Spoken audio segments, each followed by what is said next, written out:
नमस्कार दोस्तों, मैं हूं आयुष और आप देख रहे हैं ए एडवेंचर्स यूट्यूब चैनल। आज हमारे साथ मौजूद हैं डिवोशनल सिंगर रश्मि भारद्वाज, जो कि एक प्रसिद्ध भजन गायिका हैं। साथ ही वे एक म्यूजिक टीचर भी हैं। उनका यूट्यूब चैनल भी है जिस पर वे ट्यूटोरियल्स, हारमोनियम और पियानो की ट्यूटोरियल्स प्रोवाइड करती हैं। अगर जिस किसी को भी सारे गामा का अगर बेसिक सा नॉलेज है तो वो इजीली कोई भी सॉन्ग इनके द्वारा इजीली वो पियानो पर प्ले कर सकता है। तो नमस्कार रश्मि जी, आपका बहुत बहुत स्वागत है हमारे यूट्यूब चैनल पर। नमस्कार जी आयुष जी, बहुत बहुत शुक्रिया आप सभी का, जितने व्यूवर्स देख रहे हैं उनका भी, और स्पेशली आयुष जी का बहुत बहुत शुक्रिया। तो मैडम, फर्स्ट क्वेश्चन मेरा आपसे ये रहेगा कि सबसे पहले तो आपको सिंगर बनने की प्रेरणा कहाँ से मिली? प्रेरणा एक शौक था बचपन से, बस कहते हैं मतलब लता जी को सुनते सुनते, पापा मेरे बहुत गाते थे पुराने गाने, तो उनको सुनते सुनते सुनते सुनते वो इच्छा रही हमेशा से सिंगर बनूं बड़े होके। लेकिन ये नहीं पता था कि कैसे जाना है, कहाँ जाना है। बस लिए ईश्वर की मर्जी थी, डिवोशनल में आ गए तो साथ मिला उनका और आप लोगों का प्यार मिला बहुत। जी, तो बेसिकली आप शास्त्रीय संगीत को फॉलो करते हैं या फिर बॉलीवुड और क्लासिकल? जी सर, सीखा हमने क्लासिकल ही है, लेकिन क्योंकि क्लासिकल तो आपको मालूम है कि बहुत ज्यादा मतलब पसंद सब करते हैं लेकिन समझ सबको आए बड़ा मुश्किल होता है ना। और भजनों में आपको मालूम है क्लासिकल का थोड़ा टच तो रहता है, लेकिन लाइट और क्लासिकल दोनों का मेरा रहता है। लाइट क्लासिकल दोनों करती हूँ, बॉलीवुड का भी गाती हूँ शौकिया तौर पर, और संगीत तो संगीत है, फिर जैसे भी क्लासिकल लाइट बॉलीवुड सभी को कवर करते हुए फॉक भी गाते हैं जी थोड़ा बहुत। अच्छा रश्मि जी, मेरा एक सवाल है, बॉलीवुड में आप किसको फॉलो करते हैं? मींस आपका कोई favourite Bollywood singer? Of course Lata ji, Mohammed Rafi ji. Lata ji और मोहम्मद रफी जी। अभी लेटेस्ट में अगर माना जाए तो श्रेया घोषाल जी, बहुत बहुत सुन के उन्हें बहुत सीखने को मिलता है बहुत। जी जी जी। अच्छा, तो इसी बात पे लता जी का एक गाना की पंक्तियां अगर आप सुना दें हमारे व्यूअर्स के लिए। जी बिल्कुल सुनाती हूँ जी। हाँ जी। तुम ही मेरे मंदिर, तुम ही मेरी पूजा, तुम ही देवता हो, तुम ही देवता हो। कोई मेरी नजरों से देखे तो समझे कि तुम मेरे क्या हो, कि तुम मेरे क्या हो। जिधर देखती हूँ उधर तुम हो, न जाने मगर किन ख्यालों में गुम हो। मुझे देख कर तुम जरा मुस्कुरा दो, नहीं तो मैं समझूंगी मुझसे खफा हो। क्या बात है, वो जी what a super voice. Thank you sir.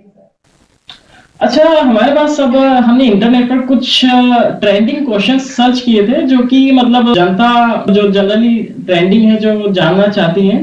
तो इनमें से कुछ एक आध क्वेश्चन है हमारे पास। अगर आप जी अगर आप इस म्यूजिक के फील्ड में नहीं आते तो आप फिर कौन से फील्ड में होते?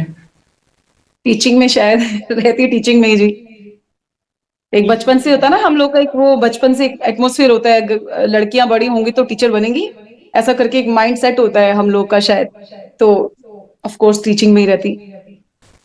हाँ जी, ओके ओके। करेंटली आप जैसे शोज वगैरह करती हैं तो मतलब आप दिल्ली में ही करते हैं या मतलब अलग अलग सिटीज में? जी नहीं, जहाँ जहाँ का प्रोग्राम आ जाता है दिल्ली तो है ही है बिल्कुल मेन करने का, दिल्ली एनसीआर तो। और बाकी गुवाहाटी, असम, बॉम्बे सब किया है मैंने प्रोग्राम, जयपुर किया है, हरियाणा किया है, काफी जगह किए हैं प्रोग्राम। यूपी में बहुत जगह किया है, आगरा में किया है, वृंदावन किया है, और आपका ये मेरठ में किया है। तो जहां से कॉल आती है तो जरूर जितना पॉसिबल हो सकता है तो करते हैं। जी जी जी। तो आपने इतनी जी जगह शोज किए तो सबसे मतलब आपकी सबसे अच्छी ऑडियंस आपको कहाँ की लगी? कहाँ आपको मतलब सबसे ज्यादा जनता का प्यार मिला? वैसे तो सभी जगह ऑब्वियसली। दिल्ली, हाँ दिल्ली में तो देखिए है ही है, एक वो एक हमारा मतलब एक बेस तो है दिल्ली में, आसपास जितना काम करते हैं। अगर बाहर का हम देखें तो मुझे अभी तक जितने प्रोग्राम किए तो गुवाहाटी में मुझे बहुत बहुत मजा आया। वहां की जितनी संगत थी, भजन सुनने में, उसको आनंद लेने में, भजनों को साथ में गुनगुनाने में, जो मुझे खुद को मतलब बहुत अच्छा मुझे फील हुआ। गणेश वंदना से लेकर और आरती तक वो सबका बहुत मुझे साथ मिला और प्यार मिला। बहुत आनंद आया मुझे गुवाहाटी के भजनों में जाकर। जी जी जी। अच्छा, भजनों में आप किसी पर्टिकुलर जैसे कृष्ण जी के या फिर किसी पर्टिकुलर गॉड के आप भजन गाते हैं या सभी के? गाती में सभी हूँ, देखिए, है ना। माता रानी के तो हम बचपन से सुनते आ रहे हैं, चौकी जागरण। एक्चुअली जागरण जब मैं छोटी थी तो जागरण ही ज्यादा होते थे, तो इस करके वो घर में से ऐसा नहीं होता था कि जागरण का टाइम आपको 2 बजे जाना है, 1 बजे जाना है एंट्री लगाने के लिए एज अ फीमेल सिंगर। तो वो पॉसिबल नहीं था मेरे लिए, क्योंकि घर से इतना वो नहीं था कि मम्मी पापा रोज जाएं लेकर आए, नहीं था पॉसिबल। उसके बाद एक दरवाजा खुला मेरे लिए साईं भजन संध्या का, जी जो कि शाम को ही खत्म हो जाती थी। तो वो बाबा जी की कृपा से, वो ऐसा मैं उनके दरबार में बैठी, उन्होंने बहुत साथ दिया। और उसके बाद तो कृष्ण जी, माता रानी, खाटू श्याम बाबा जी और बालाजी महाराज, सभी के, राम जी भगवान जी के, सभी के भजन गुनगुनाती चलती हूँ। मन से एक जुड़ाव जैसे कह सकते हो तो साईनाथ महाराज जी। नेहा कक्कर जो हैं वो भी पहले माता जी की चौकी पर भजन गाते थे और फिर आप वो बॉलीवुड में अब सिंगिंग बिल्कुल। करते हैं। तो अगर जैसे आपको बॉलीवुड में अगर मौका मिले सिंगिंग करने का तो क्या आप वहां जाना चाहेंगे? मौका मिलेगा तो देखेंगे, अगर ईश्वर चाहेगा तो जरूर जाएंगे, अगर उनकी मर्जी होगी तो। बाकी मैं अभी फिलहाल तो भजनों से बहुत सेटिस्फाइड हूँ। बाकी आगे अगर ईश्वर ने सोचा होगा और मुझे सच में मौका मिला, ऐसा मुश्किल लगता है मुझे लेकिन मुझे मौका मिला तो जरूर बिल्कुल जाएंगे जी। जी। जैसे कहा जाता है music is the best medicine of mind. अगर कोई अगर बीमार हो, किसी को किसी भी तरह का कोई डिप्रेशन हो, तो म्यूजिक से ही वो ठीक होने लगता है। तो एक ये डेफिनेटली। बेस्ट मेडिसिन कही जाती है। तो आप जी बिल्कुल काफी सारे लोगों को ठीक करने का भी काम करते हैं भजनों नहीं, म्यूजिक द्वारा, तो अपने आप में ही संगीत के सर, द्वारा। मतलब एक कहते हैं ना, एकाग्रता आपका, कंसंट्रेशन बढ़ता है। आप अगर मन से कहीं कुछ भी, मैं ये नहीं कह रही आप म्यूजिक स्टूडेंट हैं तो ही आप संगीत में, आप किसी को भी देख लीजिए, किसी को भी उठा के देख लीजिए, घर में कोई, एक हमारी मम्मी है, पापा है, कोई काम करने वाला है, नहीं करने वाला है, छोटा बच्चा है, अपनी अपनी तरह की म्यूजिक में सब इन्वॉल्व हो जाते हैं, है ना। तो म्यूजिक तो ऐसी चीज है जो उससे कोई अछूता कोई नहीं है, सबके साथ है वो। तरीका अलग हो सकता है लेकिन है सबके साथ। तो आप जब भी संगीत में जुड़ते हैं, खुद के लिए कभी गाते हैं, तो डेफिनेटली आप सब चीजों से दूर हो जाते हैं और वो अपने आप को एक, आप अपने आप ही आपको एक स्ट्रेंथ मिलती है उस चीज से। जी जी।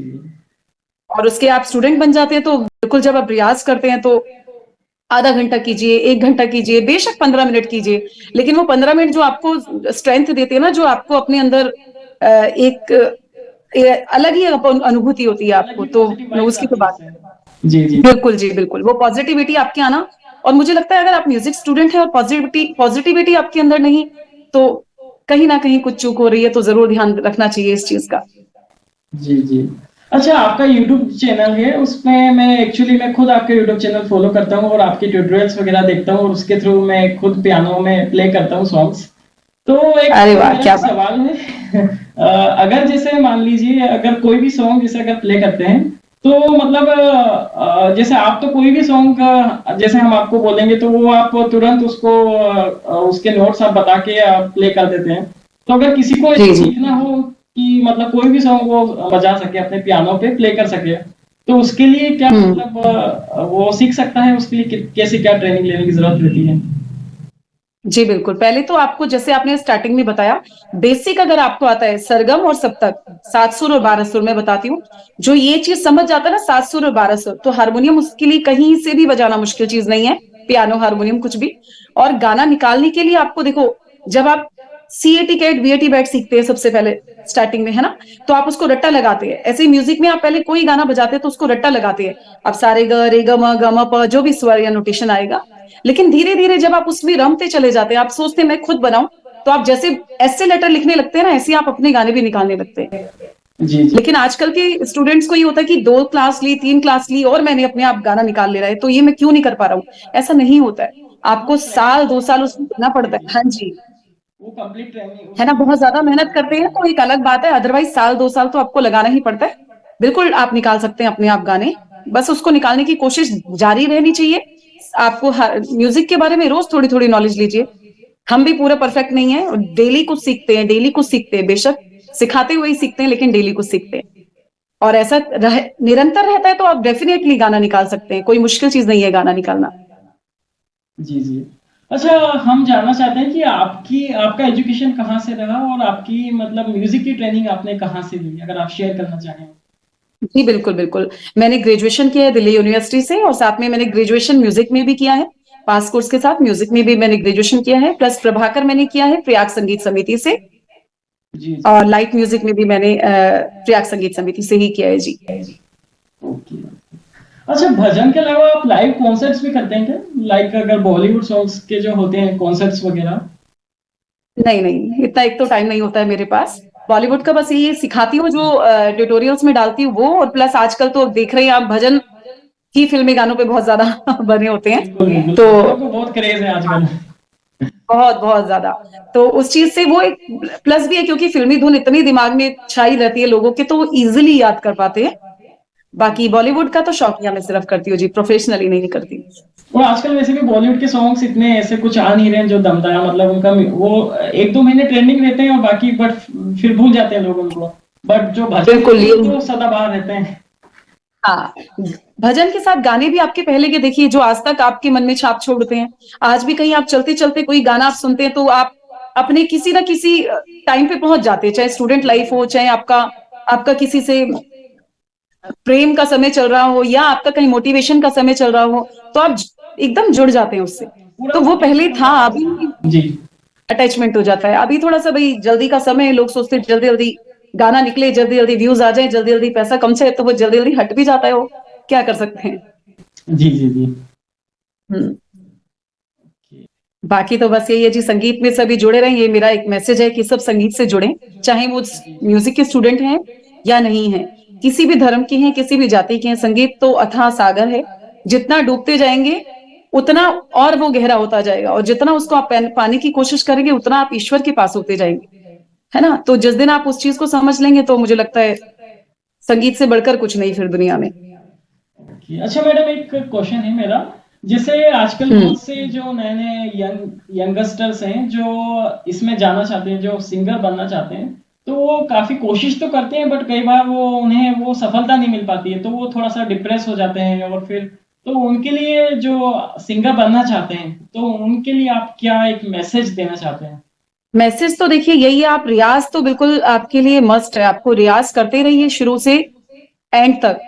आप कुछ बन जाते, बहुत नाम शोहरत ले लेते हैं, उसके बाद भी रियाज करते रहिए, क्योंकि हमारे संगीत में कहते हैं कि जो रियाज करता है वही राज करता है। तो जिसने रियाज किया, ऐसा नहीं है कि आप लता जी बन जाएंगे या मोहम्मद रफी बन जाएंगे, मैं एक पर्सनल अपना व्यू बता रही हूँ, या नेहा कक्कड़ जैसा आपको फेम मिल जाए, जरूरी नहीं है। लेकिन जिस दिन आप सेटिस्फाइड अपने मन से हो जाते हैं ना, चाहे क्लासिकल म्यूजिक में जाइए, चाहे डिवोशनल में जाइए, चाहे बॉलीवुड में जाइए, तो वो उससे बढ़कर कुछ नहीं है। आप सेल्फ सेटिस्फेक्शन जिस दिन आपको मिल जाए उससे, जितना प्यार आप म्यूजिक से करते हैं उसके बदले आपको उतना प्यार मिल जाए, तो मुझे लगता है वो भरपूर है, उसकी पूर्ति हो गई आपके लिए, है ना। और बच्चों को इतना डिप्रेशन में जाने की जरूरत नहीं है। संगीत में आप जुड़ते हैं तो बहुत ज्यादा नहीं करेंगे तो थोड़ा करेंगे, थोड़ा नहीं करेंगे तो और थोड़ा करेंगे, लेकिन करेंगे जरूर, है ना। तो उस चीज को समझते हुए चलना चाहिए। बाकी मेहनत के साथ नसीब अगर साथ देता है तो बिल्कुल सब कुछ पॉसिबल है, कुछ मुश्किल नहीं है। जी जी जी। अच्छा रश्मि जी, कल जैसा कि आप भी सभी जानते ही हैं कि कल श्री राम लला अपने भव्य मंदिर में विराजमान होने जा रहे हैं। कल प्राण प्रतिष्ठा का भव्य महोत्सव है और अभी सब जगह राममय वातावरण हो रहा है, और अभी ये गाना भी पूरा ट्रेंड कर रहा है, राम आएंगे तो अंगना सजाऊंगी। तो जी हम आपकी बिल्कुल। मधुर वाणी में एक बार हमारे सारे व्यूअर्स ये गाना आपकी मधुर वाणी में सुनना चाहते हैं। जी बिल्कुल बिल्कुल, ये मेरा सौभाग्य है, श्री राम जी के लिए मुझे गाने का मौका मिल रहा है। और कल राम मंदिर का जो इतना बड़ा भव्य तरीके से, जो इतनी मतलब इसको बिल्कुल दिवाली जैसा एक त्योहार मनाया जा रहा है, तो बहुत खुश नसीब है हम लोग कि हम सब उस चीज को देख पा रहे हैं, समझ पा रहे हैं। और सबसे पहले तो सभी को बहुत बहुत शुभकामनाएं कि श्री राम जी अयोध्या फिर से आ रहे हैं 500 साल के बाद। और गाती हूँ जी बहुत सुंदर सा भजन श्री राम जी के चरणों में। राम आएंगे तो अंगना सजाऊंगी, हो राम आएंगे तो अंगना सजाऊंगी, दीप जला के दिवाली में मनाऊंगी, दीप जला के दिवाली मैं मनाऊंगी, मेरे जन्मों के संकट टल जाएंगे, राम आएंगे। मेरी झोपड़ी के भाग आज खुल जाएंगे, राम आएंगे। पूरे भारत के भाग फिर खुल जाएंगे, राम आएंगे। राम आएंगे, मेरे राम आएंगे, सब भक्तों के संकट टल जाएंगे, राम आएंगे। जय श्री राम। जय श्री राम। बहुत बहुत धन्यवाद रश्मि जी, आपने हमारी व्यूअर्स की रिक्वेस्ट पूरी की। और बहुत बहुत शुक्रिया जी। Okay, and thank you so much, आपने ए एडवेंचर्स के साथ अपना कीमती समय हमें दिया। Thank you so much Ayush ji, आपका और आपकी पूरी टीम का। और यही हमारी प्रार्थना है माता रानी से, बाबा से, कि आपके चैनल को तरक्की मिले और आयुष जी बहुत अच्छा एक दिन आपका चैनल टॉप पे रहे, उसमें हम भी आपके एक सब्सक्राइबर बने, ऐसी हमारी कोशिश रहेगी। बिल्कुल। ओके, बहुत बहुत धन्यवाद आपका। थैंक यू सो मच जी। थैंक यू जी। नमस्कार। नमस्कार। नमस्कार जी।